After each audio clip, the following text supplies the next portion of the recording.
So I think you can say Piatato pushes puzzle boundaries by not pushing them at all. He's a very classical setter. But what he does is that he takes his weakness and makes it his strength. And that allows him to create these fantastic puzzles.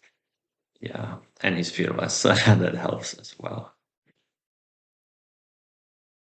Every clue in a Piatato puzzle feels so perfectly placed. I always have a great time and feel like I walk away with a deeper understanding of some core idea or appreciation for some constraint.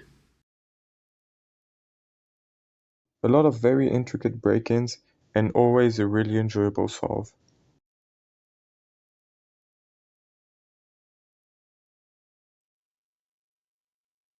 Hello everyone. We're back with Piatato. How's it going, Piatato? Hello, very happy to be here, relaxed and in the middle of my summer holiday. And as I'm a piano teacher, I have a very long holiday, so very relaxed and ready for interview. Awesome. Yeah, I think maybe we've got less of our regular crowd around here because we've got a slightly different time. Usually we do these in the afternoon, but of course, European time we adjust a little bit and a little bit of variety so that different people can join. So happy to have everyone who's here right now, and hello to those in the future. Hopefully we're not all dead. Um, so first thing out of the way, thank you to everyone on the screen right now. There are many names on the screen. These are everyone who's ever donated to me before or supported me on Patreon in any way. And these are the names of people who are still supporting me. Crazy that there are still people who are supporting me with the small amount of content that I put up, but Piatato is one of them. Thank you, Piatato, and everyone on screen for your continuous support. And thank you, Benny, for not getting into any trouble over there. You might join us in a bit. Anyways, Benny's my cat, just in case anyone didn't know. Let's go for whereabouts do you live, Piatato? Yeah, last couple of years I lived in Sweden, although I am originally from Norway, and right now I am on holiday in Norway, where my parents live, so in Scandinavia. Awesome. And you already said what you do for work, piano teacher.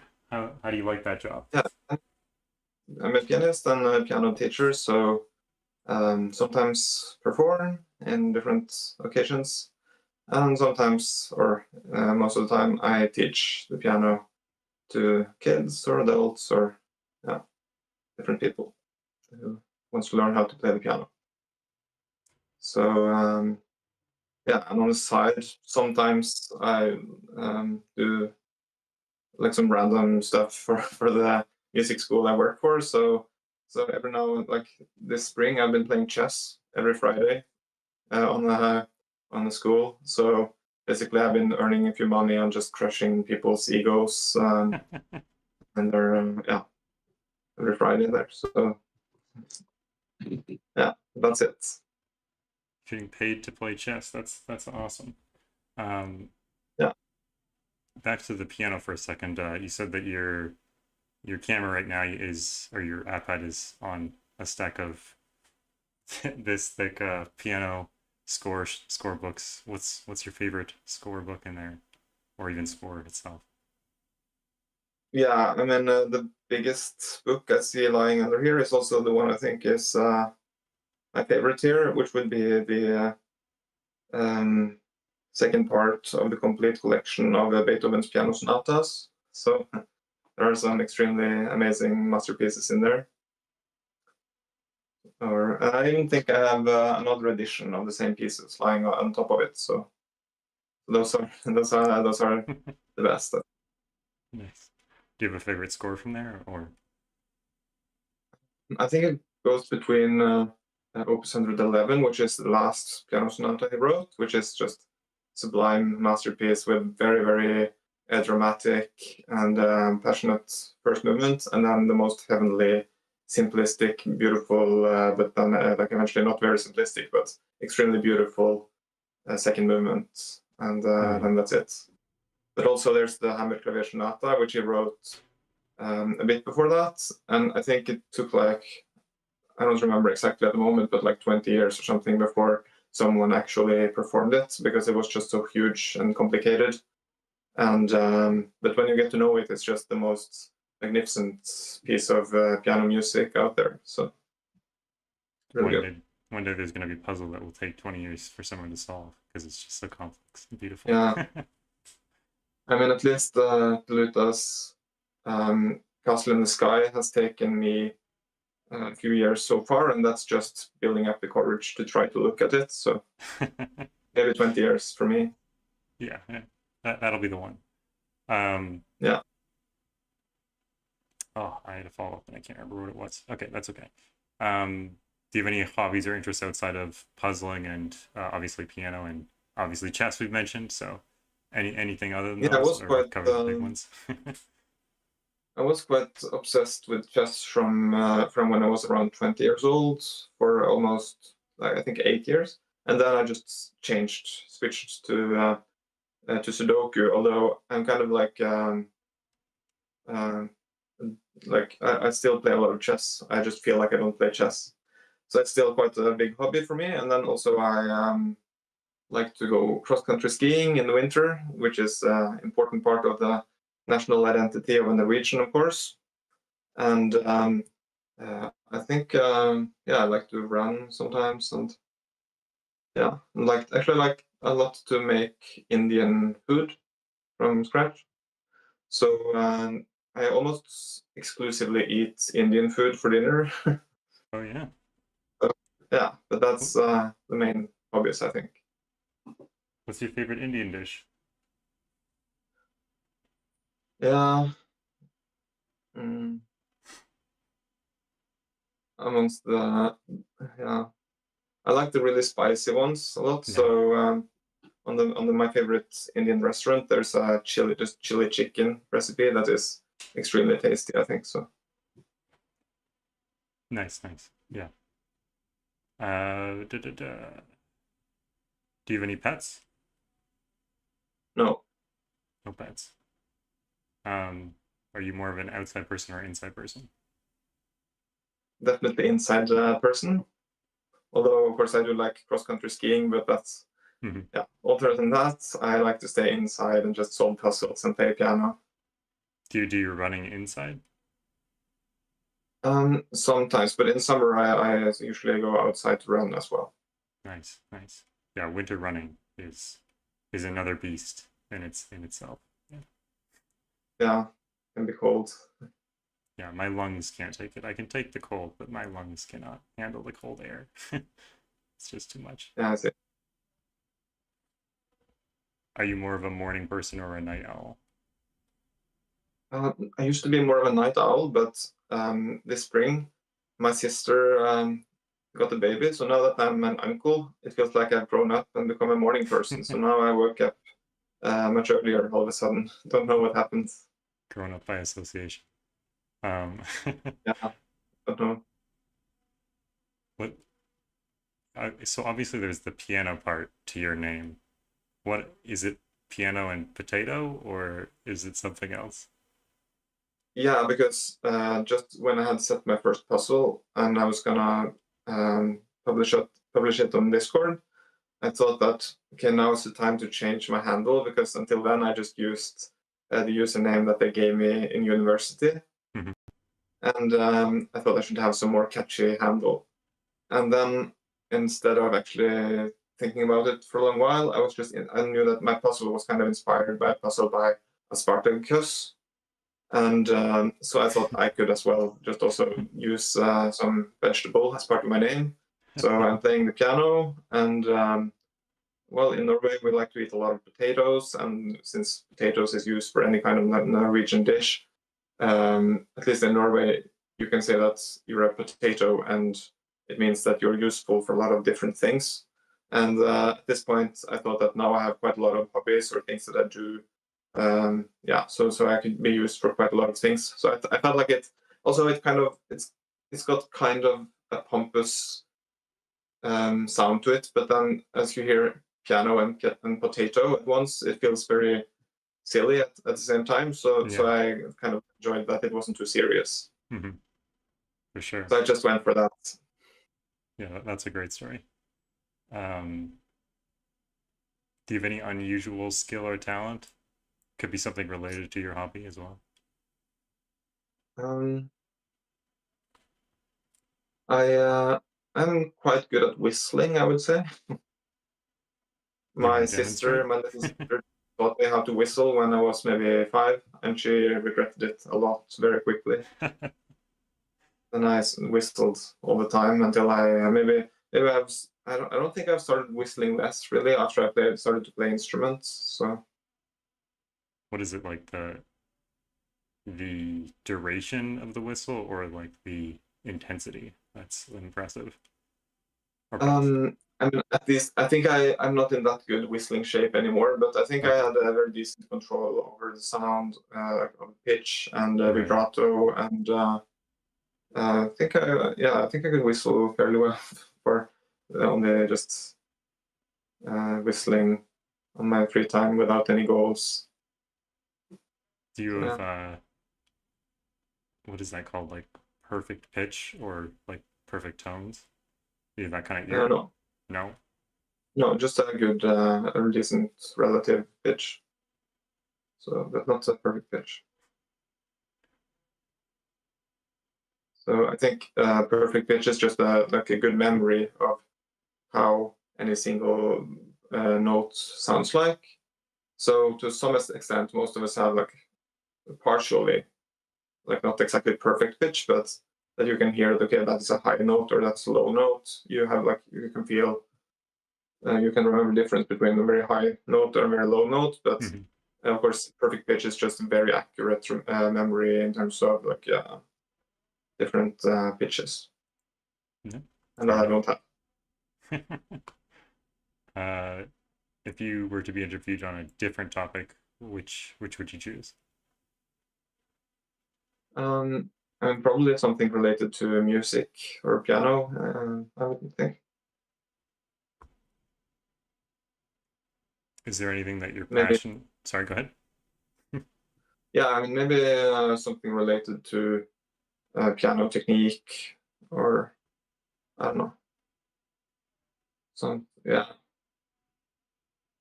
I don't know. I feel like, or maybe just in general, piano would be good. Yeah. Good to have a general topic. What's something that you're really passionate about that doesn't really matter at all? Like, I don't know, transit or something silly like that. I really don't like the spinning doors. What's that called? When you go Revolving into doors, some, yeah. really don't like them. I think they're just, I think their main purpose is to not kill old people, and just get so impatient when they go through them. Yeah, it's funny that usually anywhere that has a revolving door also has like two regular doors or like a regular door nearby. It's like it can't even fulfill its purpose as a door. It needs to have like an alternative there. Yeah. And if you try to push it, it just stops. It's awful. Yeah, I hate the resistance feeling like you're trying to like escape it or something. Yeah, I can see that. Yeah. I haven't realized that I hated these, but now that you said it, I do realize, yeah, these suck. Yeah. What's your favorite type of weather? I like it when it's like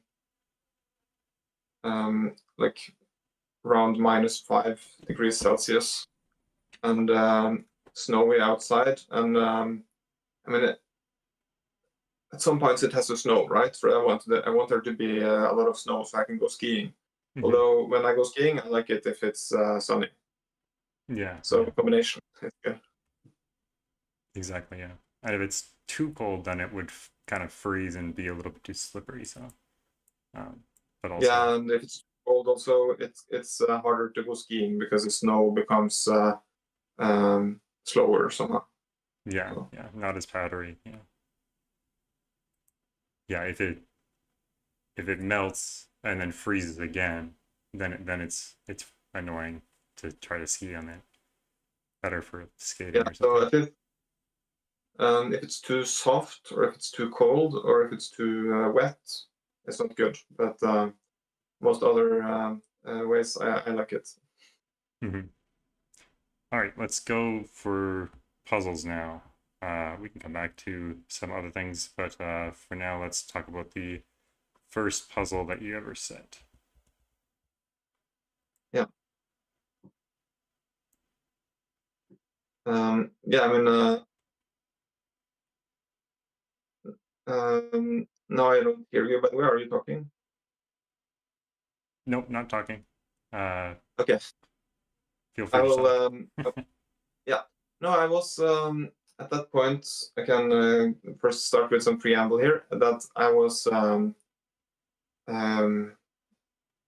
mean, maybe should I first start because it feels like maybe I should just. I mean, I've been watching CDC for Mhm. almost a year, but at that point, and it hadn't really struck me for quite a long time that it was possible to set puzzles. Mhm. It just felt very like much like there would include some kind of black magic or something, and at least you would have to be like extremely much and just an expert on puzzles. So, and also, of course, immediately when I started watching these videos, I wanted to solve the puzzles as well. But in the beginning, it was really hard just to solve the puzzles. So, Mhm.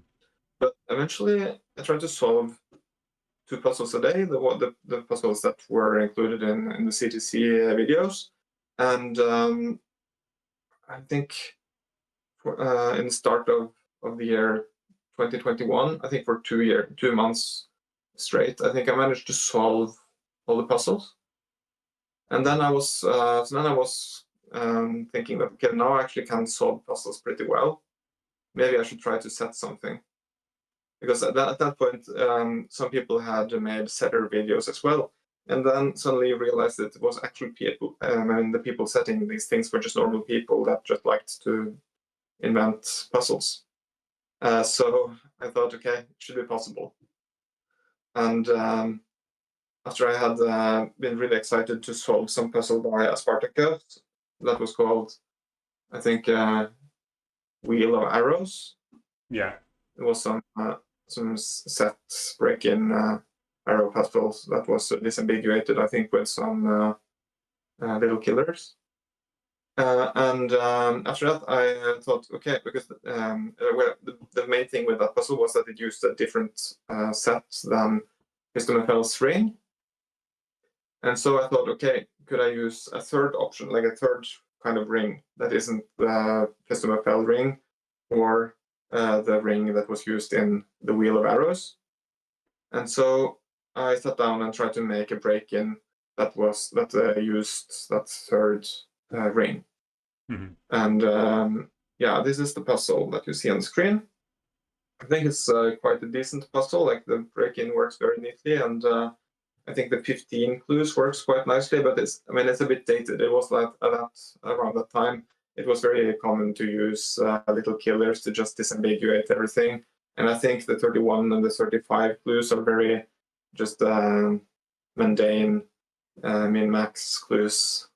So, but it's I think it's quite a good first puzzle. I think my second puzzle was much worse, but still, I think I had the foresight to think that, especially since it people didn't really jump at it when I posted it in testing, and because I was very proud, of course, having set my first puzzle. Yeah. So I hope that people would acknowledge it. But I think after 2 or 3 days, Anonymous solved it and gave me feedback on it, and which was awesome because it resulted in good friendship with them.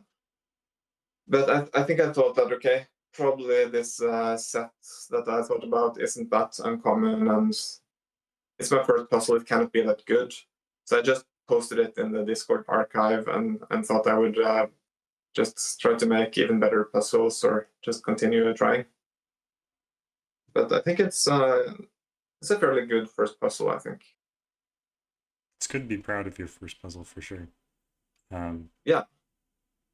Do you feel like it was kind of the same way that you would normally set a puzzle, or was it almost lucky that it was something good. Yeah, I wanted, like, I had an idea for something I wanted to do, namely use that sort of set break-in, and I guess I just used the constraints that I felt most comfortable with, and just went through the setting process quite much like I would do it today. And then, yeah, I don't think you have. Maybe you haven't found my second ever puzzle because I didn't post it anywhere but in testing. But that was so much worse. So No, I don't have it up here, but yeah, I don't know if I saw it or not. Might have there was glazed a over puzzle. it. Yeah. There was a puzzle that was. It was based on some monthly prompt in the CTC Discord server. That was where we had to use fairy chess rules. And so then it was very more like what you would expect from a first puzzle, like I think anti-knight on just a couple of digits, and that is just used in the very end to disambiguate some stuff, and a very weird main rule set, and then it was somehow a little bit sympathetic because like I think I tried to make it support pride, but I think the people who maybe wanted to like it ended up not really enjoying the experience of solving it. So yeah, I didn't post that anywhere. It's interesting you mentioned that. So I mean, obviously with anti-knight and stuff like that, you kind of need them, but there's something slightly unusual, I would say, for a first puzzle for a CTC lover, and that's a digit, the digit 2 in the grid. You don't see very many digits in first puzzles from our crowd. Yeah, do I don't you have know the what people phobia of like. digits, or Never had a phobia of digits. I've used them in like maybe half my puzzles or something. So not really against digits at all. what do you think sets you apart from those who are scared? Yeah, I think maybe I think a lot of people start being interested in puzzles since they saw the miracle Sudoku, and although there are 2 digits in there, the main aspect of it is that there are so few digits, right? And then they just got into like watching all these videos where wow, there are no digits, and so I don't know if they're afraid of digits. I think they just think that it's something to try to achieve to have no digits in their puzzles. Meanwhile, I first got into this hobby because I watched that video with only 4 given digits. So I'm used to having at least 4 digits, you know. Right. 1 digit is only a little. Yeah. But then also I think given digits in a Sudoku can be such like really powerful and like versatile and fun clue. Yeah. Because it does a lot of things. So for sure, yeah. It's funny like that there's this like tendency not to use the digits in Sudoku, because in any other genre of puzzle, like, no, don't use the clue that the genre is supposed to be about. Use this other thing. Like, that would be just bizarre, right? So it's funny that the thing that is the clue in Sudoku is like, no, don't use that. Use this other thing. Yeah. It's kind of weird. It's quite funny. Yeah. So is CTC the first encounter of puzzle or variant puzzles that you saw in your lifetime? Not really, no, because I used to always enjoy solving puzzles. Like already when I was a small child, I really enjoyed solving crosswords, and quite early I enjoyed solving Sudokus as well, classic Sudokus, and sometimes I tried some killers maybe. But I thought those were very hard. But and also I think a few years before I started really being interested in variant Sudoku first, I also downloaded some Kakuro apps and just solved all the Kakuros on those apps. So I really enjoyed, especially number place puzzles from quite early on. and originally also crosswords, which I now don't care about, but always enjoyed puzzles really from quite an early age, and especially Sudokus. I solved a lot of Sudokus before I got into handcrafted Sudokus. Did But you? of course, Sorry, go ahead. yeah, I mean, of course, when you realize that there are like actual handcrafted Sudokus that people have made and that have so much more interested ideas and solve paths, that's when you really get excited, and or at least when I really got excited and obsessed about puzzles. Yeah, I was going to ask if you had the experience that many people do who are interested in classic Sudoku before seeing handcrafted, where you're like, I like this, but it's starting to feel like very samey, and every puzzle is kind of like the exact same as the last one. So Yeah, at that point, I think I just enjoyed trying to be quick. yeah. I guess I could do it when I was a teenager, just be really quick at it. But eventually now I'm not that quick. So now I enjoy more to see beautiful logic and great ideas in a puzzle. How quick were you, would you say? I'm not sure because I didn't really have much to compare with at that point. And probably I'm quicker now at more difficult stuff, but I must have been quicker as a teenager, I think, with easy stuff. Yeah. Just more obsessed about trying to be quick and trying to like win. But now I don't care so much about that. So I've joined a few solving contests, but I never do any well in them because I'm just so slow, and I don't really try to bifurcate very often, and I just and sometimes I get distracted and I think about maybe some piano music, or just not good at speed solving. Yeah, it's a crazy, very foreign art, I think.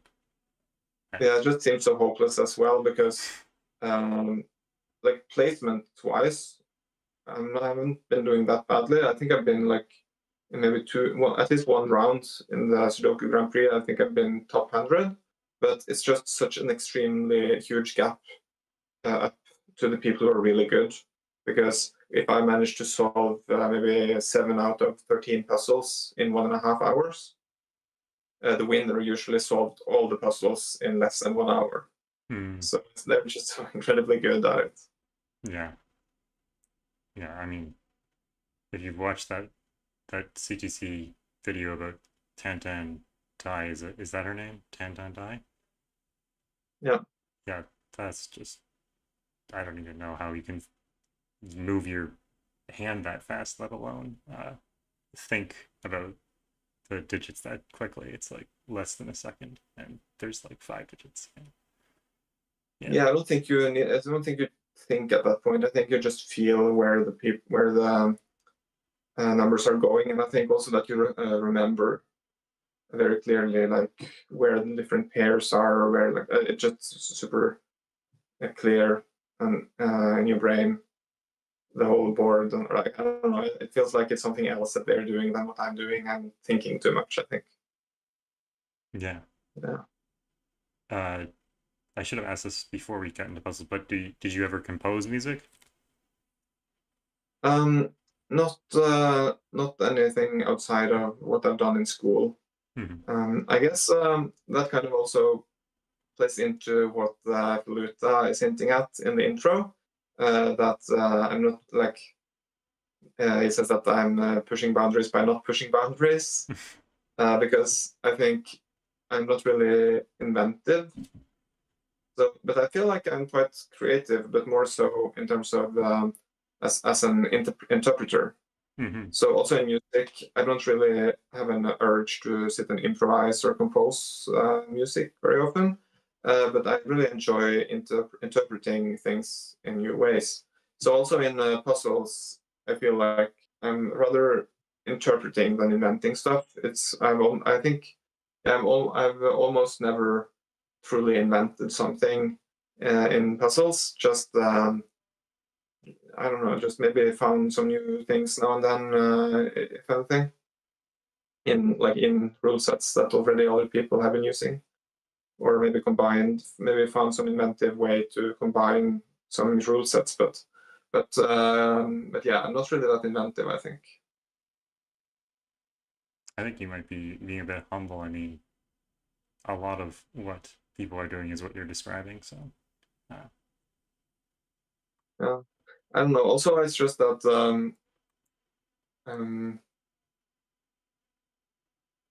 in I guess reason also why I set puzzles while I'm not really composing is also that in music you can be really creative and as a performer, as an interpreter. Mhm. And you can be somewhat creative as a solver, Right. but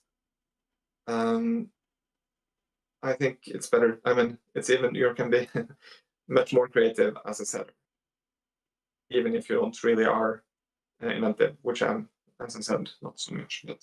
But it's yeah. Also, it's just I feel like there is a real not exactly needs, but people enjoy when I set puzzles that I solve, and maybe people could enjoy music that I composed, but there's just so extremely much more music out there, I feel like, than puzzles. I just don't feel like there's a need for me to compose anything because there's so much good music already, and knowing a bit more about music than I know about puzzles as well, I just feel very humbled by the amount of skill and handcraft that is needed to compose amazing music. So Yeah, it takes a lot of work. that's an interesting point. I sometimes think that the puzzle scene is flooded with puzzles, but nowhere near the amount of music available, for sure. Yeah, because people are composing great music for several centuries, while it's pretty new with puzzles, at least in this amount. So Yeah. Are there any other similarities or techniques or things that you have taken from knowing music into setting or solving Sudoku or other puzzles? yeah, I think a lot of it goes quite hand in hand because I mean I think you need to both be good at. I think you need to be quite good at problem solving in order to at least play the piano, because there are a lot of very hard pieces to play, which requires you to find good solutions, maybe sometimes very creative solutions in terms of what fingers to use or what kind of techniques or how to do it, or also interpretatory wise. And also, of course, just you need to be concentrated, and you need to kind of learn a lot of technique and a lot of common, I don't know, there's a lot of knowledge that will help you enjoy both puzzles and music more.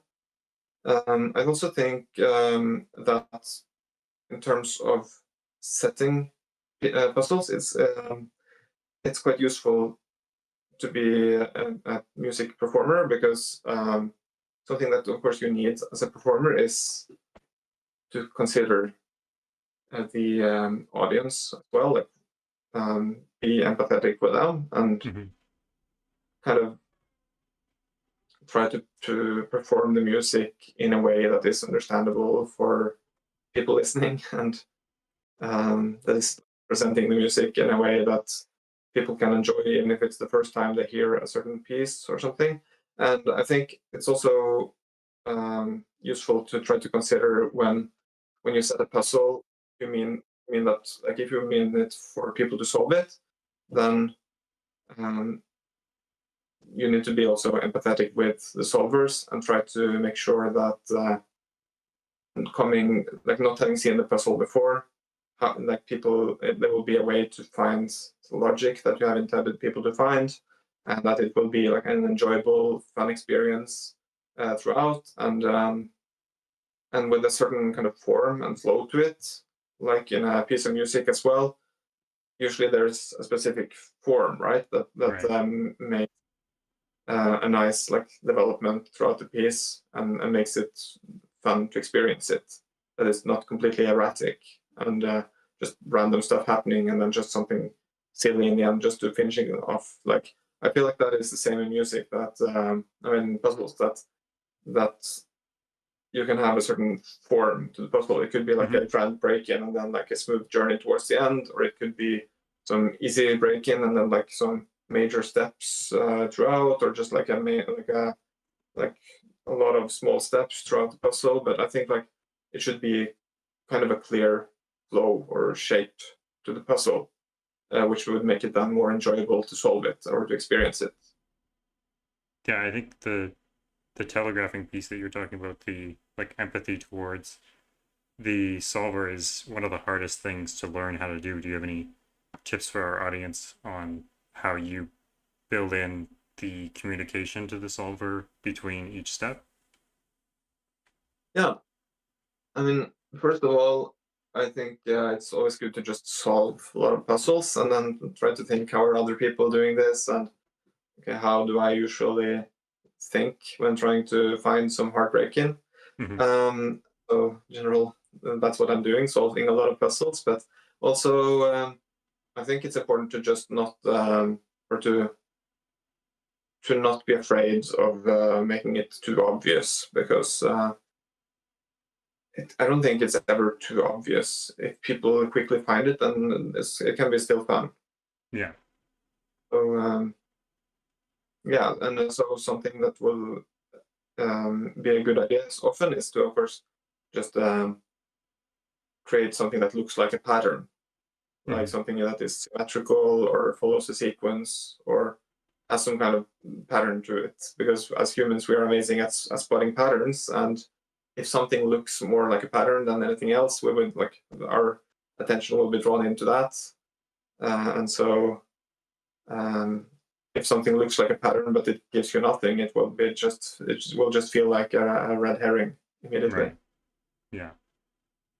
I think it's really cool when there's something super obvious that the solver can see is going on, but they don't know yet what that means for like the digits or what pencil marks they could do. So I think that's really cool to place those breadcrumbs in terms of something obvious that the solver can see but doesn't know how to use yet. Yeah, right. Like for instance, Playmaker, who is in chat here, I think is amazing at these kind of things that you know which area to look at, and at each point in the solve, you kind of know where to look because you need to look at the last bit of information you got. Or in the beginning, it's just enough information someplace that you know it's going to be here, but then you need to work it out. You never get it for free. Yeah. But that could be a lot of fun to just like you're sure where to look, but you don't know exactly what is going to happen there. Sure.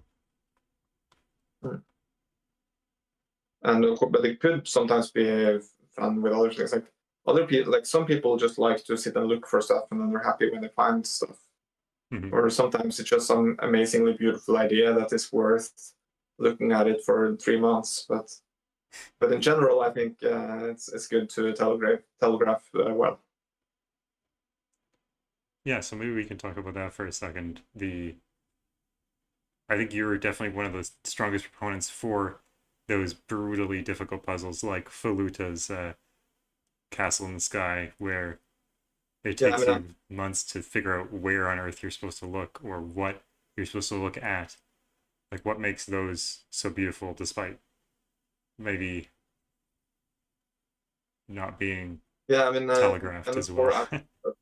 Because I haven't yet solved some of Faluta's most amazing puzzles. I'm still working up the courage to start looking at them.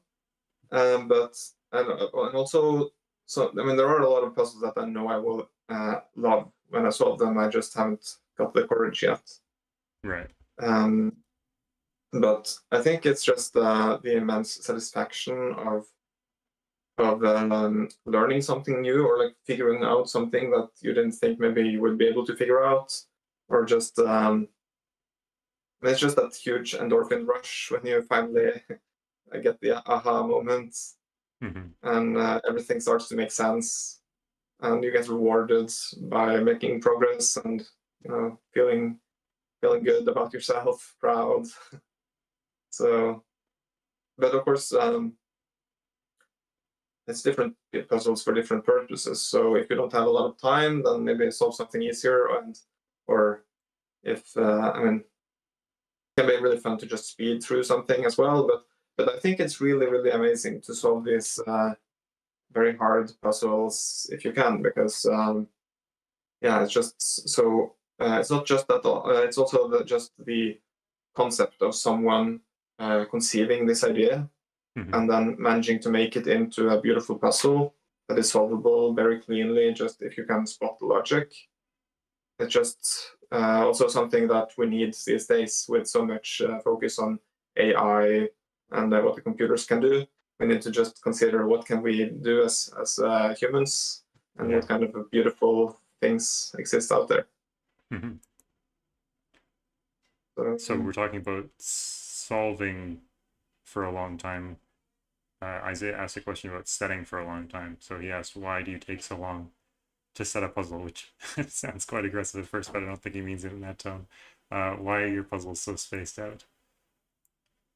Yeah, I think there's two parts of that, like two answers to that. First of all, I think I set slightly more puzzles than you easily find if you look for them, because sometimes I just set something quick and not too good, which is maybe not posted many places. And sometimes I set like a bunch of puzzles in a row that I give as Christmas gifts for my family, or post at work or something. Now these days I'm setting a lot of classic Sudokus that I will give to Smart Hobbies, another YouTube channel. Yeah. And but sometimes I set these more ambitious, more complicated puzzles that I post to Logic Masters Germany. But the thing is, I think if you had to press me on it, I think I ultimately enjoy more setting than solving puzzles, because it's just even more satisfying, and you can be even more proud and like energized from having set something. But it's just that for me as well, sometimes some periods I have to focus on learning piano repertoire or just working a lot, and then I maybe don't have the time that I feel I need to really invest into setting a puzzle. And sometimes I also like it's the fact that solving puzzles is like a medicine for me. I needed to just get rid of any leftover energy so that I can sleep well at night and just feel balanced. Yeah. One day that I had off work, and I forgot my charger for my iPads at work. So, and I had most of my piano scores at my iPad, and stuff like that. So I thought, okay, I better just take the whole day off from both piano and Sudoku or puzzles, and I just read instead, because I had this Stephen King book that I had started 1 year earlier, and then I had taken 1 year break from it. But just because every time that was fitting for reading, I would just solve some puzzle instead. And then I never got tired, so I fell asleep like 6:30 in the morning, because just didn't have anything to like empty my energy on.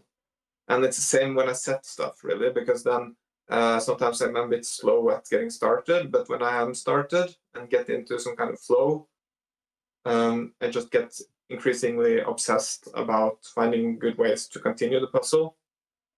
So then also I don't really get tired or sleepy. I just like get excited from the puzzle. So it's not as healthy for me to set puzzles as it is to solve them. Is that the same for solving a really hard puzzle that takes, like, there's not very much progress between steps? Yeah, I think solving a really hard, like this year, I've been focusing more on piano than last year, maybe. So last year I solved a lot of very hard puzzles. This year, I think it's, I mean, in general, I think it's good just to spend a lot of energy for me, but this year I've spent more of that energy on piano. So then I haven't solved that many really hard puzzles. And when it's getting late, I just, if I've worked hard on getting sleepy, either if I start a really hard puzzle, I get too excited by it and I don't get sleepy by it, or I just cannot solve it at all. So usually when it's getting close to bedtime, I will solve some Richard Sudoku variant series puzzle. Yeah, Richard is good. Which usually is around 2 to 3 star difficulty on Logic Masters. So kind of I guess related. that is Sir, the answer. go ahead. Sort of related to Isaiah's question. I almost said Isaac. Isaiah's question. Yeah, so but also I guess just I don't have that many ideas, so don't feel the urge that often to sit down and set something, especially since so many people set puzzles these days as well. So, and also I've spent energy on this on being a judge in this Skunkwork or Puzzle League, or I don't remember the name of it even, but that takes a bit of energy as well. Yeah. So Sujoiku, I always mess up that name, asked what was the puzzle whose setting process felt the most challenging to you?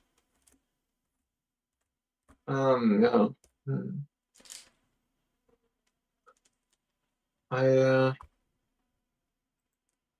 Yeah, there are a lot of different puzzles that come to mind, I think.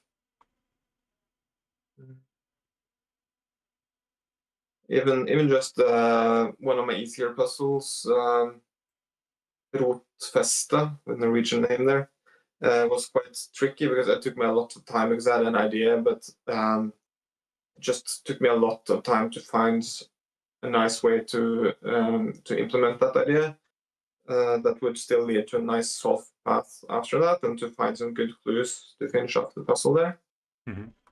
But also, I think maybe just the secret Satan gifts that I set to Agent, which was Subway to Hell, which was a very long and intricate puzzle to set, because it's there's some kind of shading rule set that you need to set to have some snakes in the grid that where then and then there are numbers you have to place in the grid, and then on top of that there's an U-Bahn, like a line network that you need to draw into the grid, and then clues outside the grid are ciphered and give the sum of each segment of non-snake cells, the sum combined of the numbers and the kind of numeric value of the U-Bahn segments 1, 2, 3, 4. So yeah. So first of all, it was quite hard to just find a way to start solving it, setting it, and to just find new ways that made sense to make progress and that was clear enough. And eventually, when I had, like, I think at some point, like 4 or 5 in the morning, I had like 2 days before the deadline. I think actually the day before deadline, but the deadline was prolonged or postponed to later. But then I had a grid that was that did work. But then next night I spent just like 5 hours or something on adding clues for it to actually be unique, and like triple and quadruple checking the grid to see that I hadn't miscounted some sum, and eventually, like 5 o'clock the next morning, I noticed that there was a deadly pattern that was completely unavoidable, at least with the limited amount of time left, because at that point it was like just what can it have been, like 8 hours left till deadline, and I still needed to sleep, right? and it was just such a restricted grid at that point, so I couldn't find any way to avoid that deadly pattern, and then I just added about the 8, as you see there. Right. But so that was very taxing. So my mother, it was like in the beginning of my Christmas holiday that year. So I was sitting in the living room with my family, and my mother complained so much that I was huffing and puffing, and like just seemed like I was doing some heavy workout or something, and didn't seem very pleasurable. Just seemed like I was being tortured. Well, it So is the that is probably, subway to hell. yeah, it was for me personally, and I don't know if it was for agent, but Probably not. then of course it he's feels very crazy. satisfying. Done with it. Palfly had asked in chat, do your students, guessing piano students, know about your Sudoku setting? But I don't really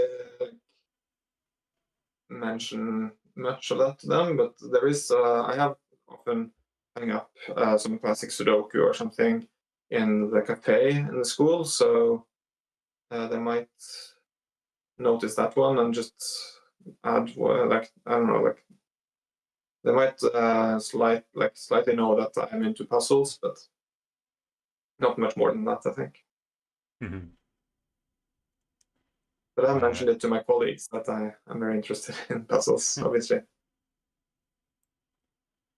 I mean, I guess we have to ask Agent's question because it's very much related to our just what we talked about. So, what's your favorite pencil puzzle genre, and why is it?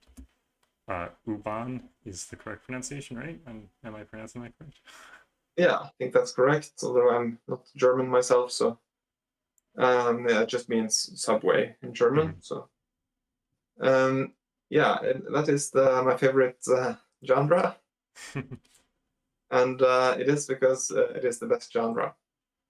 And it's quite an old genre as well. It's been around, I don't know how long, but at least for 15 years or something.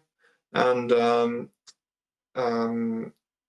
eventually, so like I noticed some people posting ubans on Logic Masters Germany, and some old, like people solving older ubans. And I looked at some of them and I couldn't understand at all what to do with them. But then people that I trusted, that usually liked the same kind of puzzles that I did, seemed to really love them. So I really wanted to give them a shot. But then again, I mean, at least the first couple or 3 or 5 or 10 urban puzzles I solved was really, really frustrating because it just didn't make much sense to me at that point. And I was just stuck for such long amount, like such long periods of times, and had to ask for help. And I don't really enjoy that. I like to manage things. I get annoyed when I feel that I'm bad at stuff that I want to be good at. Mm-hmm. So I got really annoyed in the beginning. Really suffered through some of those puzzles. But there is so much to learn and so much fascinating logic, so much fun parity logic, and it's just such a special genre. So like it doesn't really feel so much like any other genre because and for those who don't know what it is, it's basically that you have to draw a network of lines within the grid that is, well, I mean, everything has to be connected, and there cannot be any dead ends, but there could be branches, crosses, turns, or straight segments, basically. But it's maybe, so instead of thinking that you have to draw lines, it's maybe better to think that you have to place tiles in the grid or something. Although maybe it's not so good to think about that either, because like you draw lines. But yeah, I mean it's very fascinating kind of genre, because it's just so amazing on its own, so rich in like interesting logic, and so well combined with other genres as well. And my favorite thing about it is that so much of the solving process is reasoning and just thinking about it, and just and you can like there's almost never a step that you cannot pronounce in a very like simple sentence. So it's kind of abstract in that sense. Yeah, I think And that's why people struggle to get started with it, because it's hard to make a lot of pencil marks if you don't know what's going on. yeah, it's not something you can just brute force usually. Yeah. So yeah, so it kind of looks like when you see it first time, it looks like it should be quite concrete, and yeah, that it's like similar to some loop thing, but it's very abstract. So very fun. Yeah, I was pointing Instead of, bells. There's one Uban or Uban, sorry, down here, and there's one over by Piatato in the same kind of place below his shoulder. And then I was thinking that this one was a Uban, but that's obviously a roller coaster, uh, or something like that. yeah, if I try to look, like there's, yeah, the one I think there's two below on the me screen. Yeah, is Noban, and the there's one one below me. same Yeah, place below you. And that's it, I think. yeah, plus the subway to hell that you looked at earlier. Yeah, yeah. Is that? And there's an U-Bahn as well, but it's summation U-Bahn, which is something that Agent invented. So you just give a numeric value to each type of segment. So a turn is 1, and a straight segment is 2, branch is 3, and cross is 4. And then instead of giving the amount of different kinds of segments in that row or column, you give the sum of each contiguous segment of U-Bahn cells in that row or column. Interesting. But it's still a network. That's It's awesome. Yeah. So of course there are other good genres as well, but U-Bahn is the best.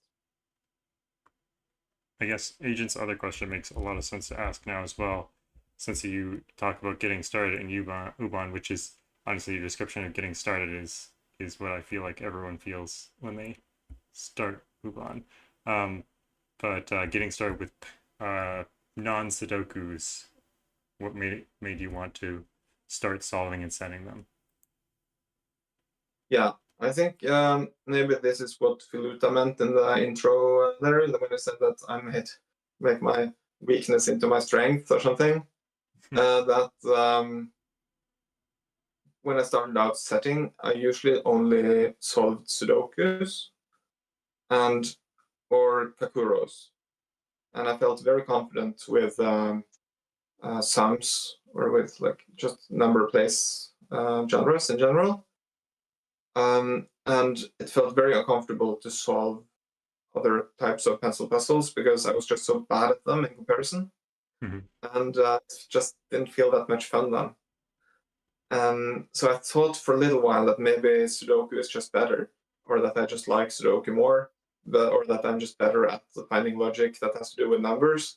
But as I'm both a pianist and also a piano teacher, and see how practice usually helps a lot for everyone, then I thought eventually to give it a go that like maybe practicing more with different kind of genres will help me be better at them and to enjoy them more. So, and then also I think it's a lot about finding the right puzzles as well. I think some people are suggesting that you should start just trying the gap puzzles, which are in CTC Discord server.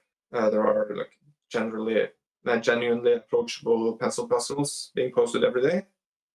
But that was not really something for me, I think, because I don't really enjoy doing simple puzzles if I cannot feel that I'm good at them. Then it just feels frustrating. We cannot do them fast.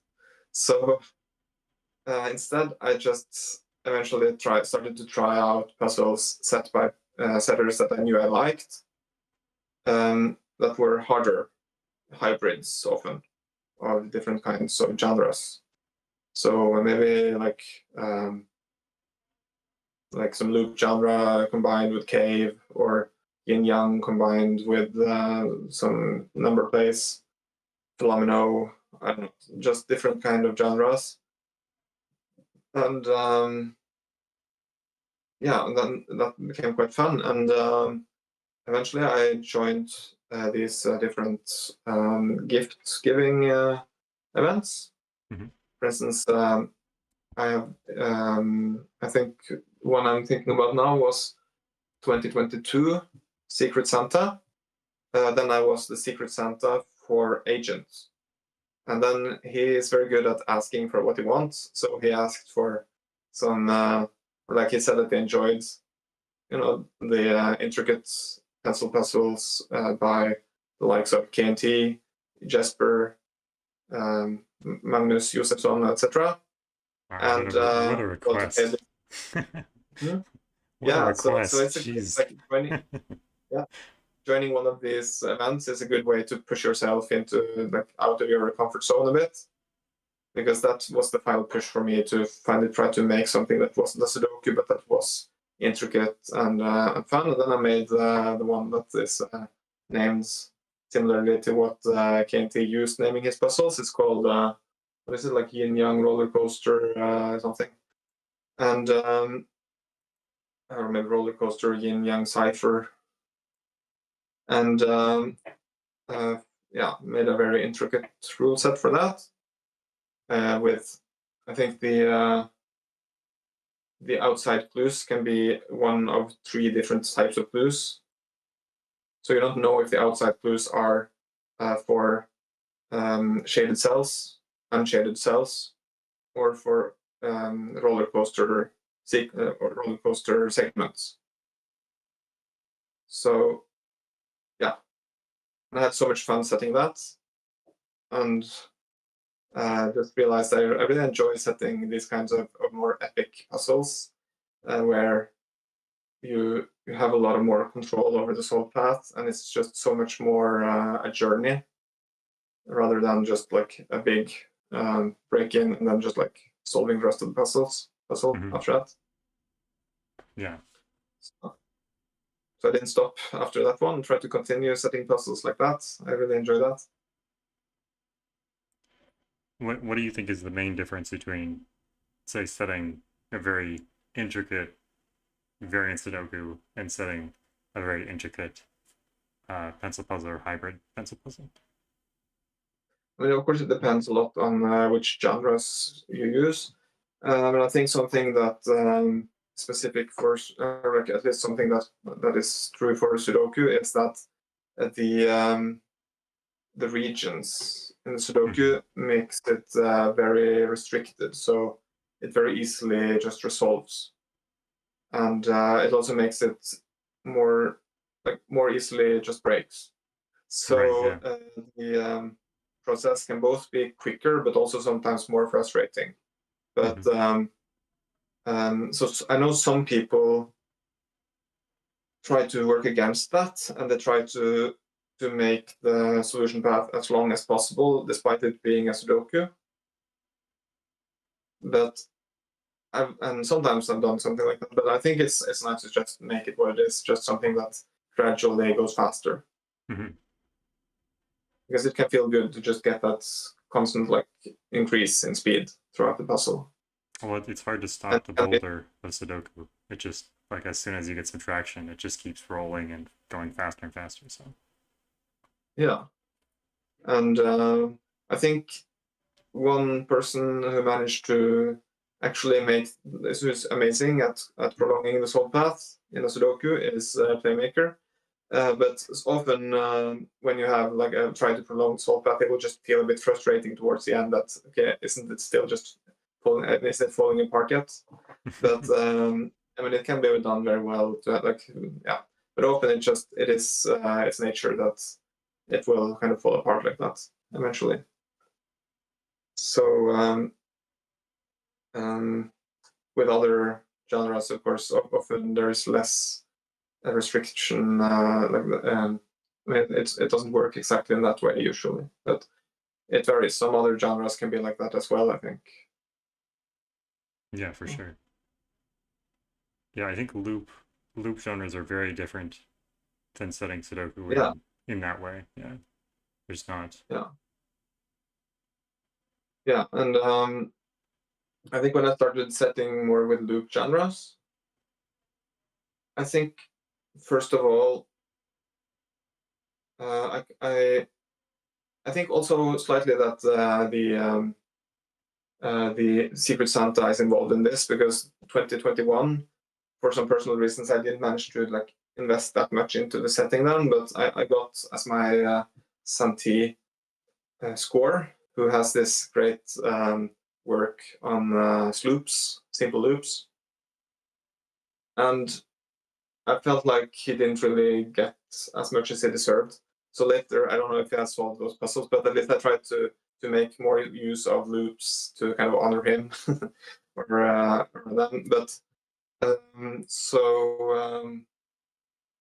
and then lately, it's just been very satisfying. That's something that I usually felt quite insecure about and felt like I was bad at. It has become something that I've been able to make good use of and have fun with. And especially, I think maybe especially the puzzle Vertigo Yagilin number 2. I'm very happy about that one because it feels very. I mean, it feels good to have made, like, from going from just almost being afraid of other genres than Sudokus to set something so theoretical that is so much just the pure, like it's a hybrid between Yagilin and Yagilin is a hybrid in itself, right? It's like shading and loop, but it's with it's a Yagilin where the loop can cross itself, but it has to turn the same direction each time it turns. So yeah, so that's a very hard puzzle. I think Bells still has got nightmares about it, but it was a lot of fun to set, and it's just also it's a very hard genre to set because the loop there, it kind of has its own life, but it's just so gratifying the feeling when you feel like you have managed to tame the loop there and managed to make it do what you want it to. Yeah. And I think I spent 2 or 3 hours finding a way to shade one specific cell that then you would make the whole left part of the puzzle unique. It was so fun when I finally figured out how to do that. So yeah, I also feel like a big difference between like loop or path puzzles is that you can see that it's broken by like loop ends, or like it just does something immediately and then it just, oh yeah, it's broken. But with Sudoku, it's like the brokenness is hiding. It's like this little thing that you would never ever see, and then like you realize it's been broken for 20 minutes. Yeah, sometimes that happens. So yeah, it's certainly a danger sometimes, especially if you set with global constraints or. But usually, I feel like it's worth it nonetheless to like just. I mean, I guess a lot of people, when making puzzles, try to check often with a computer to see if it's still solvable or not, and I would like to use the opportunity to suggest not to use the computer that much. I personally used computer solver quite a lot when I set classic Sudokus, but otherwise, it's just you can learn so much by trying to solve broken grids and figuring out yourself that it is broken and perhaps why it is broken, and you just get so much better feel for the logic in the puzzle and the flow of the puzzle and the experience of solving the puzzle without using a computer. And even though that's frustrating part of setting Sudokus is that it can break somehow and you don't see it before 20 minutes later.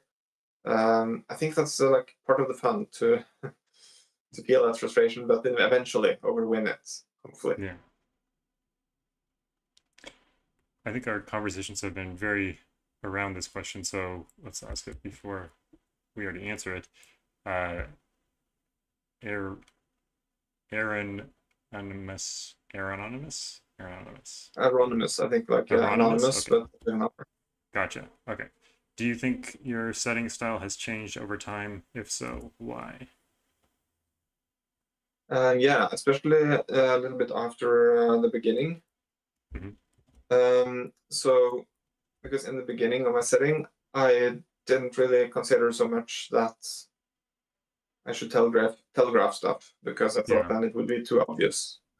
And then I saw some setter video by Clover.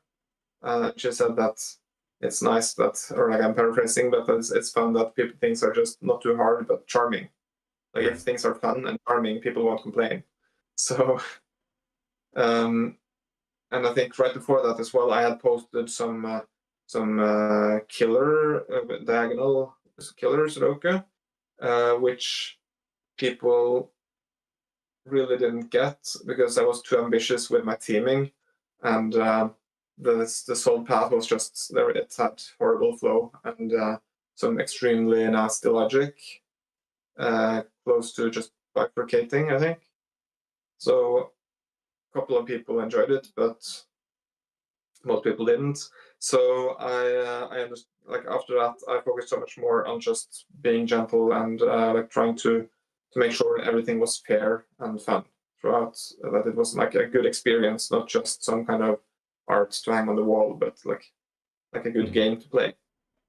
So, but I don't know if it has changed that much other than after that, other than maybe, I mean, it's become more intricate, I think, more layers in a lot of the puzzles. But my main aim has been the same, just try to set enjoyable games for people to play on a piece of paper or on their screen.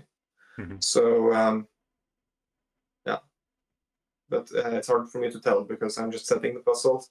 And you can ask someone like M92 or Bells or Niverio or Feduta or something.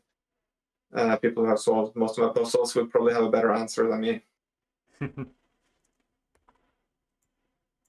How do you ensure that you're not getting the like setter blindness that comes from like seeing deductions that you've set yourself? Like, do you wait before you solve something, or do you like have some strategy to specifically get around that blindness, or just listen to your testers, or what do you think?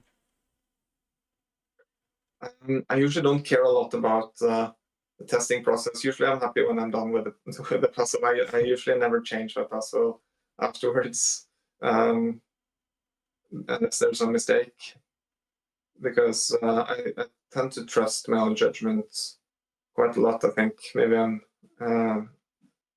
don't know. I just feel like I try to solve my puzzle quite a lot while setting it. Often like solving the whole puzzle until where I'm at, just to get a feel of where the flow is heading, and testing it at least once before sending it in to testing, and then I don't know. I just feel like if you can make each argument within a couple of sentences at most, then it's fair logic. And if I don't feel like it's fair logic, I find something else. So yeah, just try to make sure that I enjoy every step myself.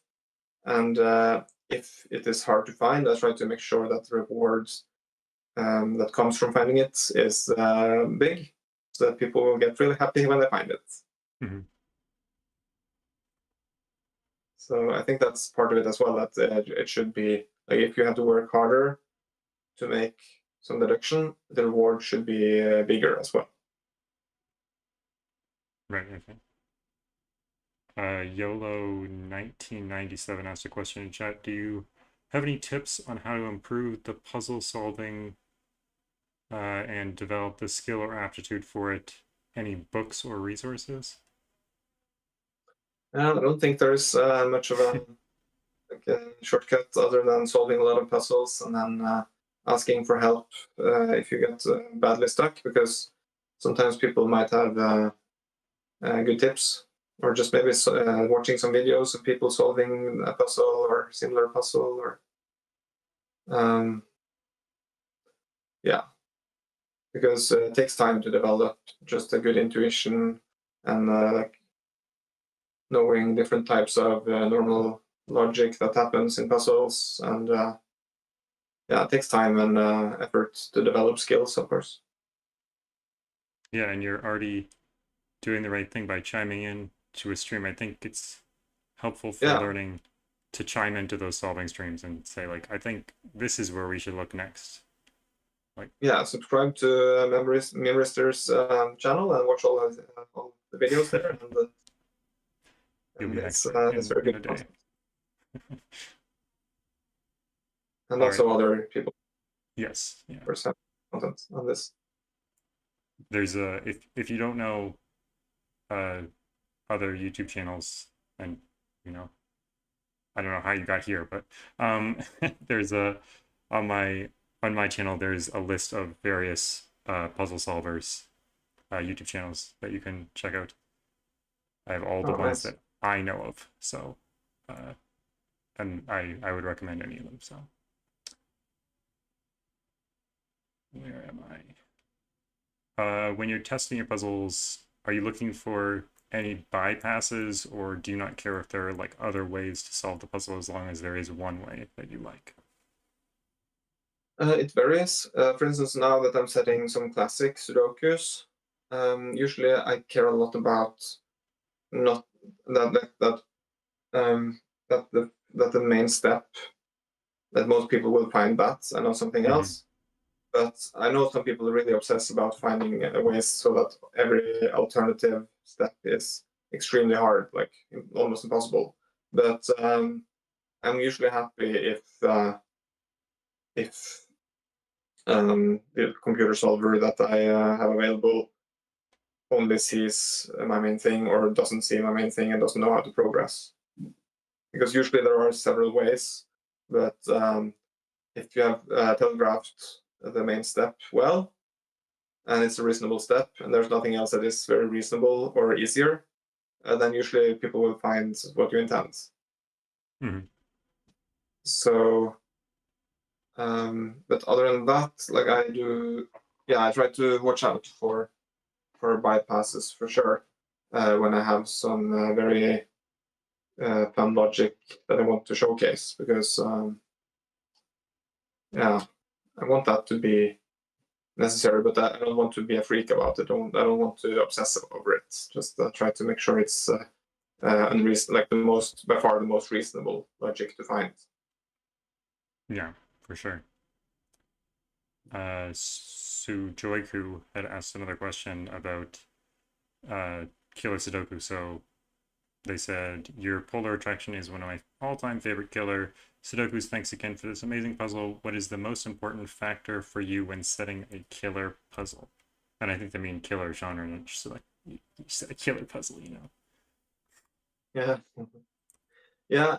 It's hard to tell because I haven't set that many. Just I think Sujoku is much more experienced with that than me. But and also the thing is, when I have set my killers, it's based. I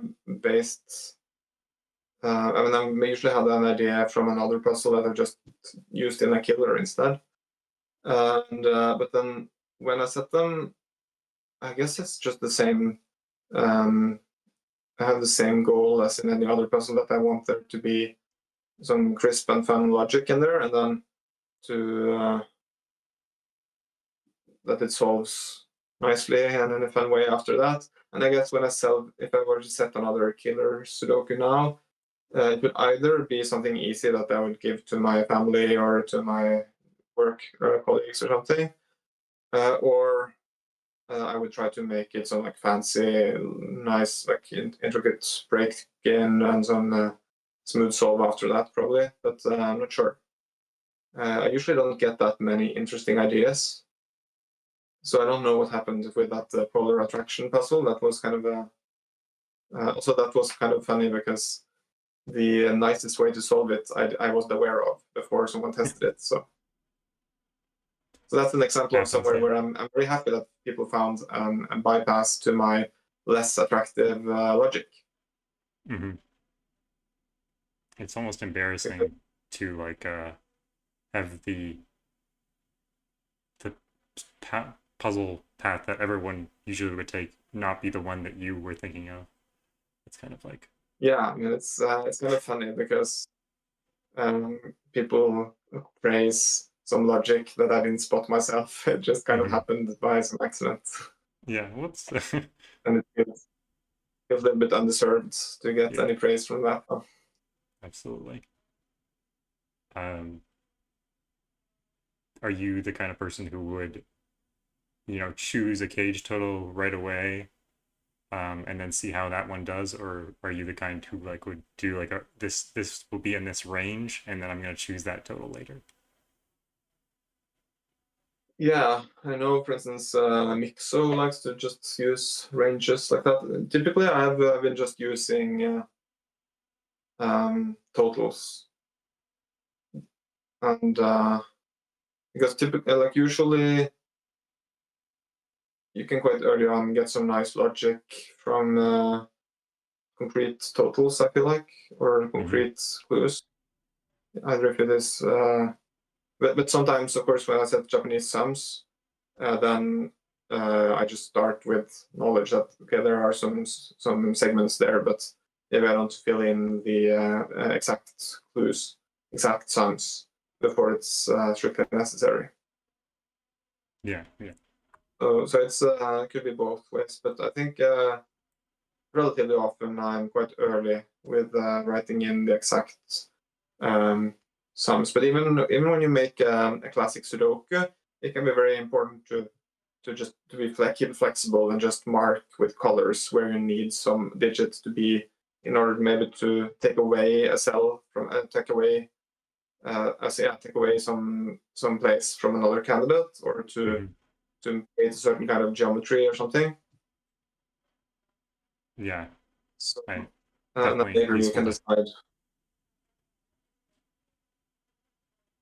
Um, because when I set classic slopes, I want them to be symmetrical. So, but then I maybe add some digit somewhere that does something there. Then I just need to mark that okay, I have to add some digits on the other side as well. Mhm. But I can be hard to know exactly which one is the best at the moment. Yeah, I was gonna say I definitely have some like notepads on my laptop that are just like that blue cell, that's not a 3 or something like that, to like remind me of one thing in one puzzle that I was setting or something. I never deleted it or something. It's just there. Yeah, good luck remembering now. Yeah. Yeah, exactly. Hopefully that already made it into the puzzle. So Exactly. Yeah. Do you feel like you're good at writing the rules to your own puzzles? no, like medium good at that.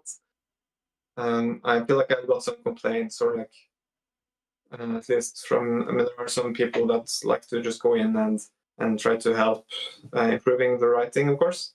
Mm-hmm. That's like their specialty in the community. And yeah, and especially I feel like I've been quite bad at it because sometimes I've written the rules in English and I just Google translated it to German. And lately I've thought that, okay, now the rules that I use are too intricate for that. So I've just not made a translation. Also because I used some kind of translating tool to make a translation for my Wichtel Christmas gift to Mixo.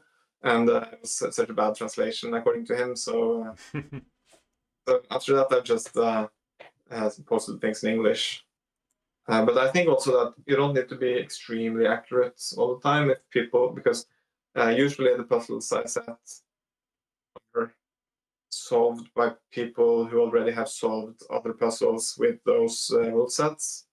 Yeah. And if they were beginners, they would probably be better advised to start with other easier puzzles. But so if it's understandable, or at least possible to quite easily guess what I mean with something, I think it sometimes can be clearer for most people to write it in a way that isn't extremely like pedantic, but just like easier to understand somehow, like that it doesn't look too complicated.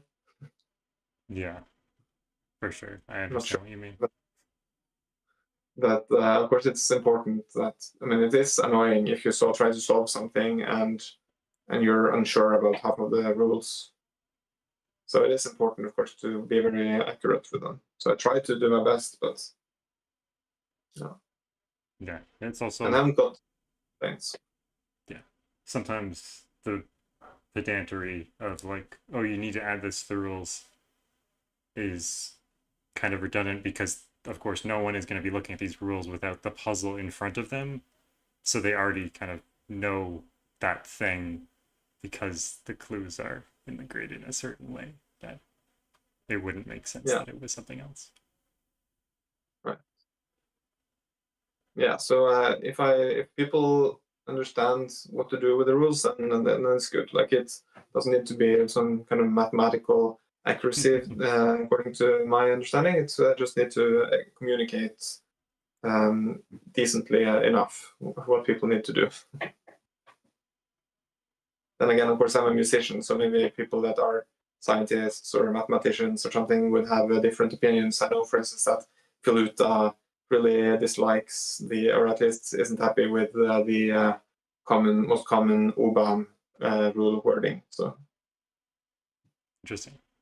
I haven't asked yeah, about because that. it's usually written that it's a network of that it's a loop network. But what does that really mean? Like, it doesn't really mean much. No, So, not just someone who doesn't know what it is. Yeah. but when you solve puzzles, you're used to drawing with line tool, drawing loops. So it's like a loop network because there's no dead ends. So it like makes sense in a more like practical sense. Mm-hmm.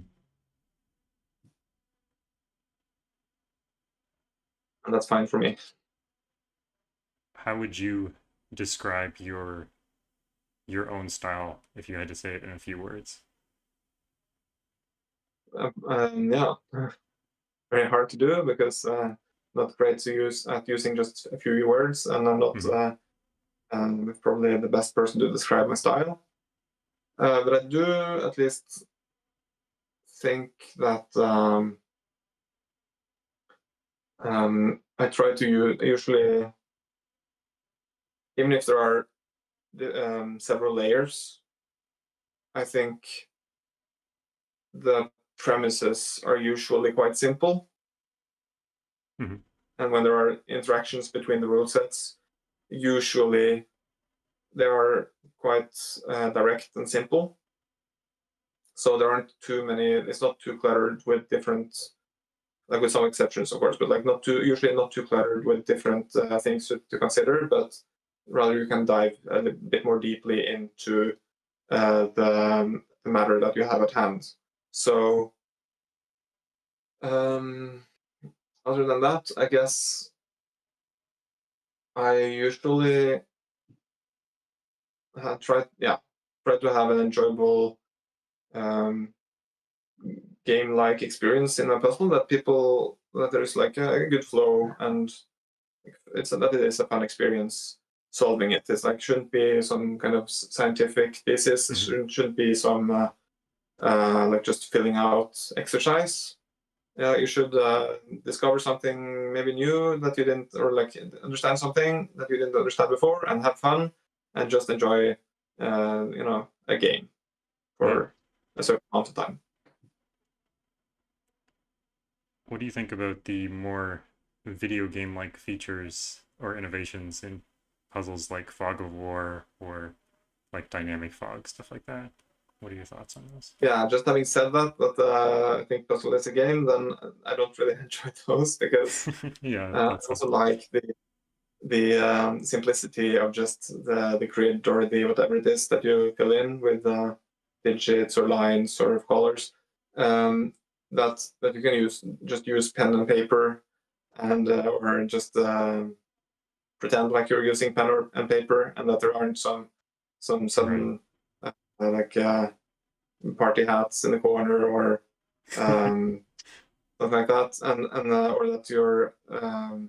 that your software needs to work properly. Like sometimes there are bugs. So I've solved a fog of war puzzle where the fog didn't lift, the four last cells didn't lift. And what could I do then? I didn't know that it was supposed to have lifted. So it can be quite frustrating as well. But also, I don't know, it just feels, particularly fog of war can be a bit fun when it's used to where you have to like find where things are going, but you can use other genres for that as well. And it can be used sometimes to like drag out the solve path more, but then just don't set Sudoku, right? So I feel like to me it's like less charm in a fog puzzle because first of all it's a bit dishonest. You don't see what the puzzle really looks like. You don't really know what you're getting into, and it's kind of takes away the beauty of everything being available at the very beginning, but still you have to figure out what you can use. And also Ambrose, after the interview last week, wrote something really that I agree with, that that he likes. I think it was something like he likes the aspect of a puzzle where at some point you can maybe say that, okay, now we know that we cannot place a 2 in this cell. But in fact, it was never possible to place a 2 in that cell. It's just we didn't know it yet. But due to the way that the clues are placed, it's just never possible, even though we don't know it yet, to place a 2 in that particular cell. But with a fog puzzle, we don't know that. So there's like a lot of, like by making it on the surface a bit more mysterious, it kind of takes away a bit more of the mystery and the like actual charm that I think most pencil puzzles would have otherwise. But of course, a lot of people really enjoy pencil puzzles and fog of war puzzles, and I guess it could be used a bit like in bowling alleys when they have the walls on the sides, right? So that people don't have to sit and wonder where they're going to look, right? They know where they're going to look, and so I guess that's what's appealing to some people. I don't know. Like to me, it doesn't appeal that much. Yeah, and the names are terrible too. Yeah, just the same always. But my titles are terrible too, so I won't complain about that. Yeah. Playmaker asks, what's a genre you've always wanted to try to set but haven't known how to approach it yet? Well, that's a hard question. I mean, I probably should at some point set a Kakuro, because I solved so many Kakuros at some point. But I would like to make it really interesting and charming in some way, and it does feel like a genre that easily like could just be, or like I know there are, like I should probably just set Kakuro, because I have solved some amazing Kakuros by Ebag and Agent and Pixel Plucker, and yeah, you have one as well, right? And Christonet. I think I said 2. Yeah. Yeah. I think one of them. So what I should at some point get into. Yeah, they're really fun to set. They're like killer, but a little bit more overlappy kind of cage thing, which is cool. Yeah. Yeah, they're fun.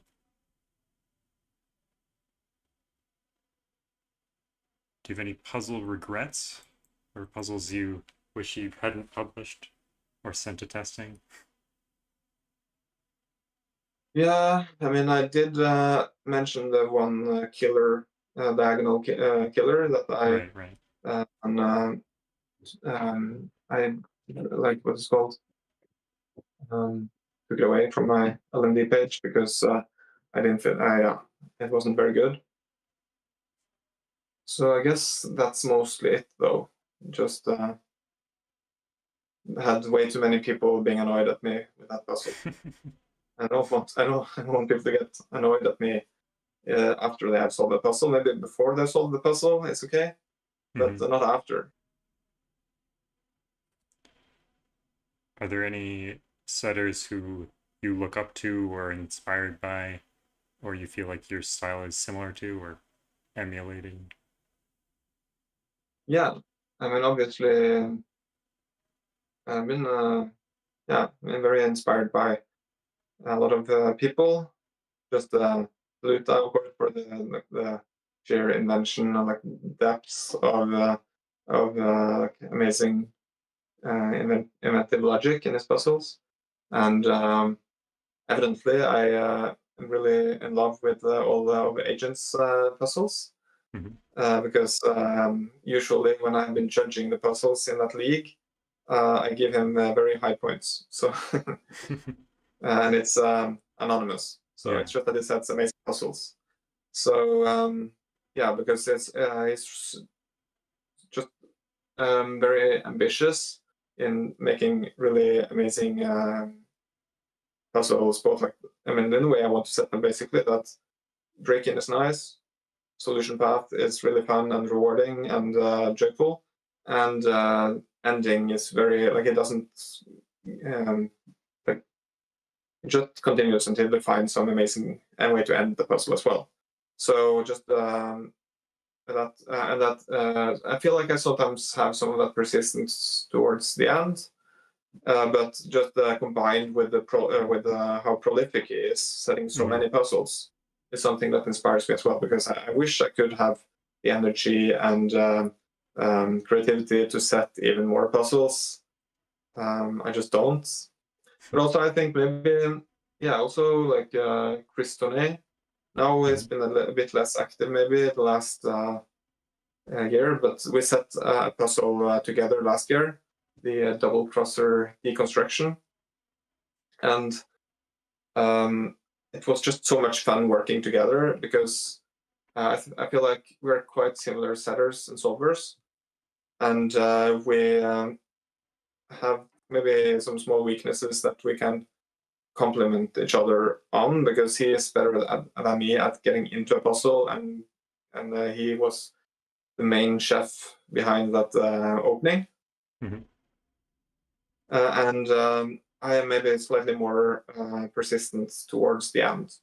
So that made the whole puzzle really came together in some kind of magical way, because also the puzzle, like the rule set, worked so well as well. So like the puzzle just kind of set itself.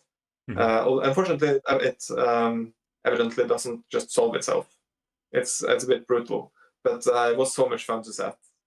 So he has definitely inspired me a lot just by cooperating on that puzzle. Right. And of course, I should mention, of course, that also in the beginning of my setting journey, then Anonymous inspired me a lot as well, coming up with a lot of really cute ideas all the time. And the last few years they've been a little bit less active, but of course still a good source of inspiration. Yeah. All right, let's go through the rapid fire questions while we still have some time here. So one answer or the other as fast as you can. I'll go as fast as I can as well. Okay, high, low, a D, or odd, even a D? Odd, even a D. Local or global deductions? Local. Coloring or good lifting? Like relabeling with letters. Okay, yeah. Simple or complex?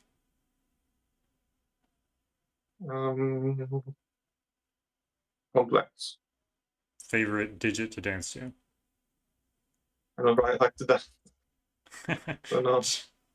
Geometric or arithmetic? Arithmetic.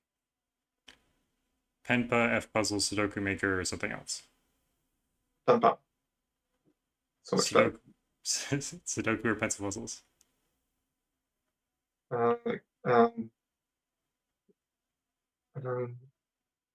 Yeah, pencil puzzles. Chaos or order? Hmm? Chaos or order? I think order. Big or little? Big. Digital or analog? Analog. Cages or lines? Cages. Arrows or dots? Arrows. Indexers or chest constraints? Indexers. Shading or loop? Um,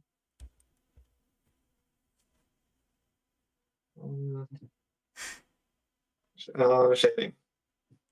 To disambiguate a given or an extra rule? Given all the time. Outside or inside clues? Outside. Cheese or bread? Bread. What kind of bread? We have a lot of very good breads in Norway.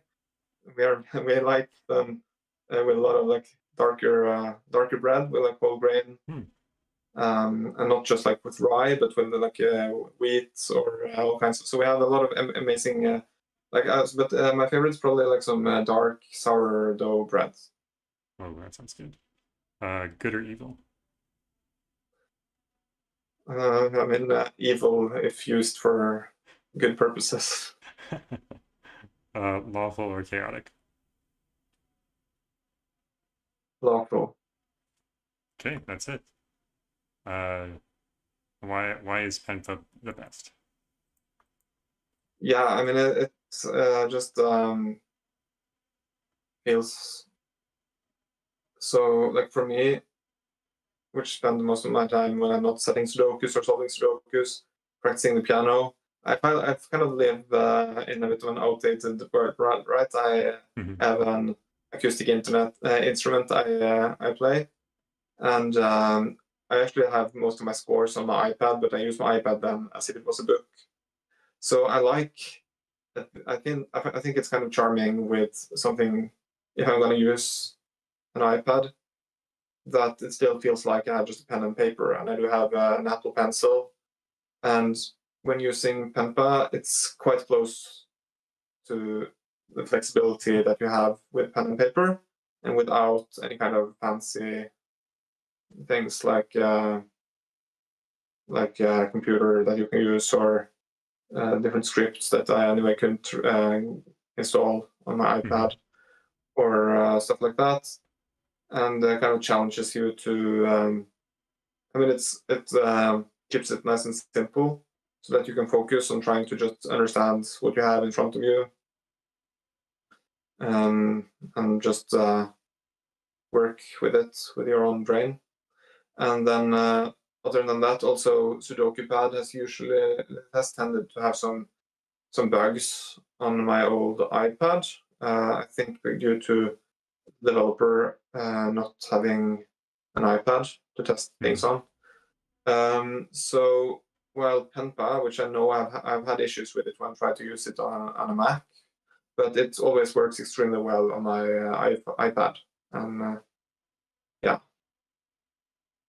Also on my iPad, it's nice to be able to move around the number pad on the screen, which wouldn't matter, of course, if you use the computer. Right. And on my iPad as well, since the screen is so large, it's like you don't want to go up and down all the time so far. So there are a lot of tiny reasons. I shouldn't go further into it on that probably, but just I like using Penpa. Yeah, it's a good tool. I think you watched. Yeah. I mean, it's also much more flexible in terms of writing, like making notes and changing the size of the outside of the grid, and that can be very useful in some puzzles, of course. Yeah.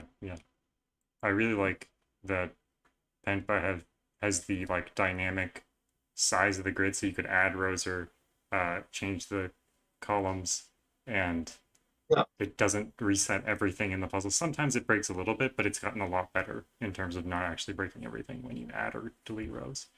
I really like that, especially for setting pencil puzzles. Yeah, and there's so much more you can do in the grid than on Sudoku Pad, for instance. Yeah.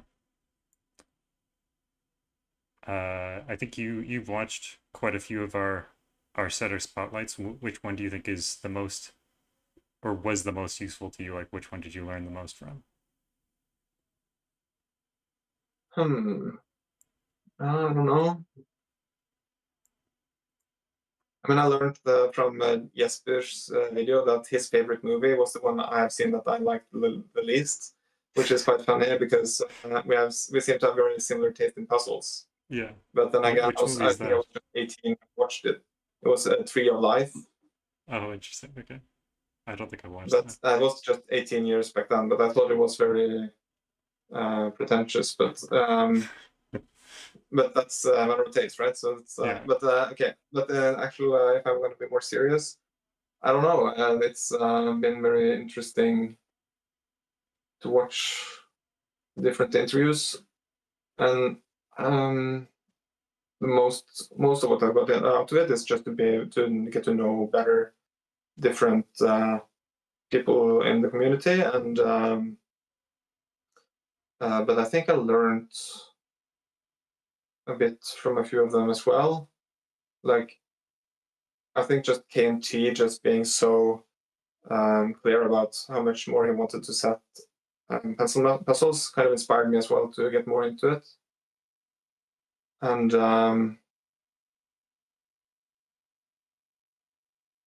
yeah,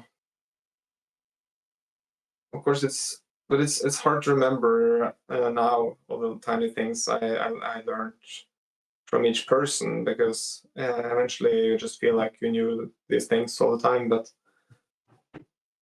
Yeah. yeah, so maybe it was that small detail about that movie that was big. That was the most useful thing. Um, Yeah. do you have a puzzling pet peeve, something that you see other setters or solvers doing that annoys you? Yeah, I mean a few things maybe, but it doesn't matter a lot. I don't well, I don't hold it that much against people, but I feel like just adding some like crop gate off or some new constraints to the very end to just because you cannot bother to go back and change the clue or add some clue that is already within the rule sets you have or a given digit or something. That it's a bit lazy usually. I feel like they could just spend some time just trying to find something better. Mm-hmm. Because I feel like then it just takes away. It feels like the puzzle becomes a bit more bland then. That it's not just particularly this kind of puzzle, but it's a little bit this kind of puzzle as well. It feels unnecessary because a lot of people manage to not do it. So, and also when people very clearly has set something in Pampa, but then they only post some Sudoku pad link, and I feel like okay, it could be useful to use Pampa to solve this.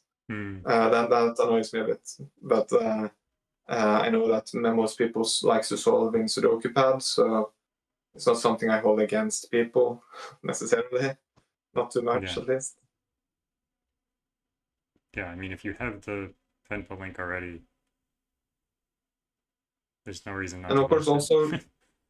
yeah, and also just people using the computer too much, like just adding stuff and see if that does something instead of actually trying to find some logic. Like, what is even the satisfaction in setting a puzzle if you haven't really like thought through what the grid tries to tell you and what is the nice next step here? Mhm. Rather, just you have just drawn in some new shape and oh, okay, now there's just 3 solutions left. Because like it is fun to craft a path, right? And to think and to be clever. And it's nice to be lucky as well, but maybe not as satisfying. Yeah, I think it's an okay gateway towards puzzle setting to be like, oh, let's just draw some interesting things in and see what happens. But Yeah, I mean, especially when you start yeah, setting a puzzle, like you maybe don't have something in mind, you just want to set something and you just try to see what happens with certain certain things, then you just need to maybe try something like that. But it's dangerous though how fast people are prepared to move on before understanding what it is that happened or what that thing that they put in did. Like he, right. Yeah, so I think it's useful to try to understand, try to think and understand the puzzle by yourself, because that's what the solver is going to do, right? They're not going to sit there with a computer, hopefully. yeah, except for some not named solvers that we we don't have to. But speaking of that, I could tell some really nice little anecdotes from the first puzzle I published on Logic Masters Germany, Sure, which was the third puzzle that I set, which was called Vers la Flamme, inspired by the title of a piece by Russian composer Alexander Scriabin. And I posted it, and quite soon thereafter, I got a solve and a nice comment that said, it's a hidden comment, which says, fascinerender Einstieg, with the 9. Like they thought it was a fascinating break-in. And it was from someone called Scorp17. So I thought that already then I got a very good first impression of this website. This is friendly, nice place to talk to puzzles. And then somehow the rating when it debuted wasn't amazing, but I think comments matter more than what people rate it, so I was quite happy about that. Yeah. I mean, we talked to death about the rating system, but it doesn't necessarily mean the same to every single person. So, rating 4 stars might have meant that that person really enjoyed that puzzle. So, or whatever. Yeah. Yeah, you need eventually, if you solve a lot of puzzles on Logic Masters, the puzzle portal, you will get know a bit better how to interpret the ratings, but they don't necessarily tell you a lot. Mm-hmm. And sometimes, you can safely ignore the rating systems if you want. Yes, absolutely. Yeah, go more by the name, I would say, and the comments than the rating itself.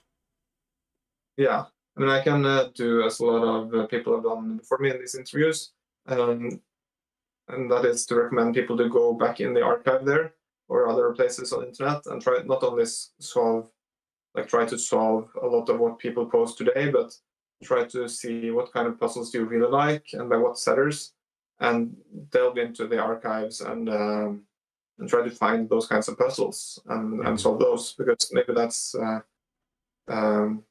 more enjoyable in the end, that you kind of feel like you're digging up the kind of puzzles that you really can enjoy. And there is so much amazing stuff out there from a long time ago. So, well, we can't let you go away. Sorry. For instance, Zigzas with 3 sets first. It's an older or original Logic Master member setter. Mm-hmm. And he just has so extremely many amazingly fun puzzles, usually between 2 to 4, 2-3 stars, a lot of them.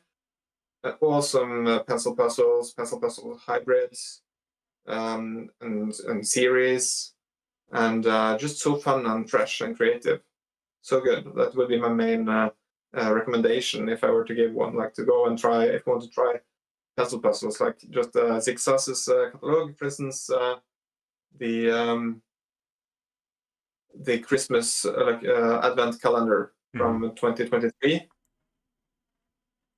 Amazing puzzles, 24 amazing hybrids. That just amazing series, because every puzzle is a hybrid and it goes gradually through. So he introduces one genre, and then another one, and then this first one disappears, and then comes a new one, and then another one takes over, and so it kind of overlaps, and then in the end, the last puzzle introduces the same puzzle that he started with, same genre. So it's very nicely composed, the whole thing, and amazing puzzles.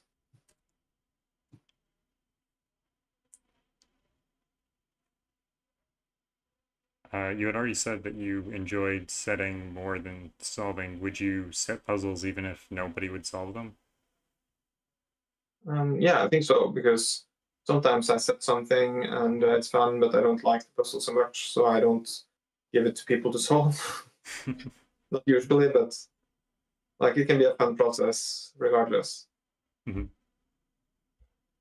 But of course, like it is a big part of the joy that when you have made something, you can share it with others and be excited to see what they if they enjoy it. So sharing is a big part of why I think it's fun. Isaiah asked, what advice do you have for new solvers or setters? Yeah, and that is to try to not wait for some big idea, but to just get started, to try, and not to be afraid to try a lot of things and Mhm. to learn and to just, but also to not think that everything that you produce will be some kind of masterpiece as well, but just try to be happy with the progress and proud when you manage to set something that you think is good. Mhm. I think is quite healthy. Yeah, for sure.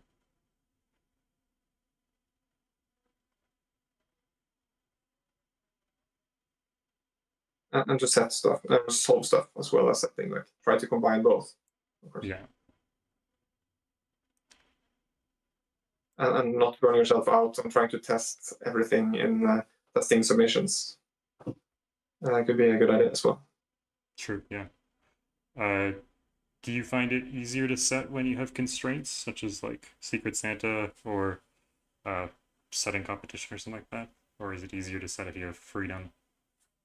Yeah, I think my best puzzles usually come from these gift distribution things, because then yeah, it's like I have to solve a problem, which is using constraints that other people give me Mhm. to set something, and still I'm very motivated for to do so because I know that it will hopefully result in that person enjoying it a lot. Mhm. In terms of prompts or contests, other than that, I don't enjoy it that much because then it's maybe not so much for some reason in particular that Right. to set something or like um, I have to, yeah, I especially like the gift thing, yeah, and I think it helps sometimes that way because I'm not great at having a lot of ideas, but it's usually just because I am too pessimistic, right? So I think okay, I don't have an idea, so I should just sit down and try to make something. But if I have to make something and I know what rules I'm starting with, usually I get some ideas as well. So it's Mhm. just trying to sit down and not be so not be so pessimistic, and then it would just work out more often than not. But Yeah. I mean, that's good advice to overcome like those creative blocks. Just believe in yourself. Don't be so pessimistic. mm,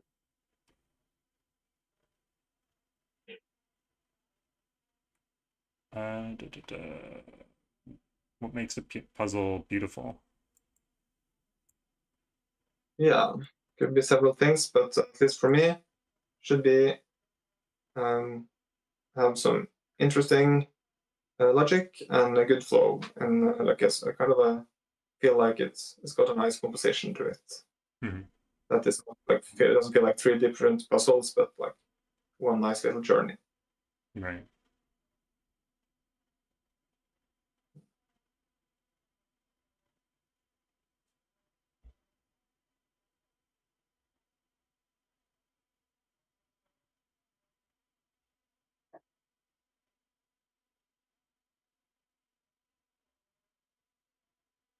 Well, do you have anything that we haven't covered that you want to talk about? Um, no, I think I'm Okay. good. I Maybe think if we've I covered almost remember, I'll do everything. as So Ambrose. Mhm. yeah, I think we covered almost everything that I had at least. So Yeah. well, thank you for coming on, Piatato. I think we're almost at the hour anyway. So Yeah, thanks a lot for having me. It was a lot of fun to be interviewed here today. yeah, it was fun to have you here. Thank you again to our Patreon supporters still going, including Piatato. And next up, next week, not the same day, I think on, oh no, yes, on the same day. Oh, at least for me, on the same day.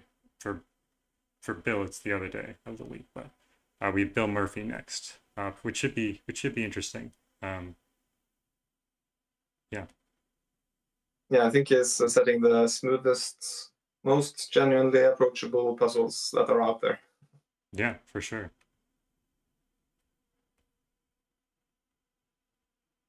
All right, well, thank you everyone for joining us today. Those here right now and in the future who are watching this and stay till the end, make sure to hit that like button and subscribe, or not, whatever you prefer. And yeah, have a good day. See you later. Bye.